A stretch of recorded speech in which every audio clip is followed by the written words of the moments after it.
So I want to speak to you today for a few moments on the subject, the great Emoti con.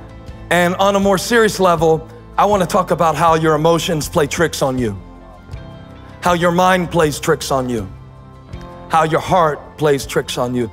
In this series, I believe God wants us to go from a state of emotive confusion to, watch this, emotive control. And we're going to do it with some help from the wisdom writer in the book of Proverbs. Proverbs chapter 4 gives us some instruction for how to get control of our emotions. Above all else, guard your heart. Guard your heart. How do I go from emotive confusion to emotive control? Above all else, guard your heart. Why? Why is this the most important thing? For everything you do flows from it. And see, I think we get it backwards, and that's why we're so confused in our emotions and led by our feelings. Because instead of above all else guarding our heart, we guard all else above our heart.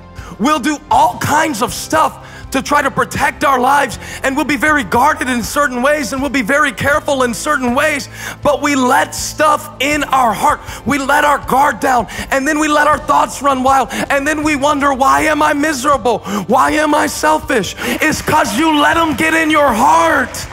So in order to guard your heart, you've got to own your emotions.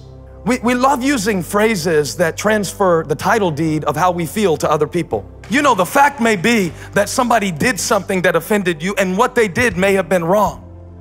But the choice to own your emotions really turns the situation around. See, if your attitude is a byproduct of your circumstance, your emotions will always be out of control. But if your attitude is not a result of your circumstance, but it's a result of the character of God, watch what you can do.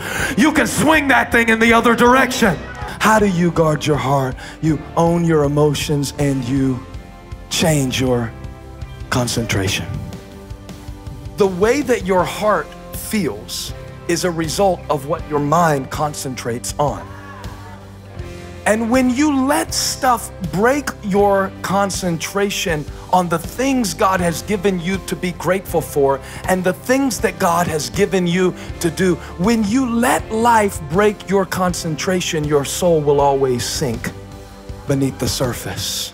You can't always control what discouragement or what disappointment drops in. But here's what I found out. You can change the concentration. In other words, you can take the worry that life dropped in, and if you have enough word in you, he said, my words will be in you if my word is in you. But he said, if you put my word in your heart, your joy will overflow.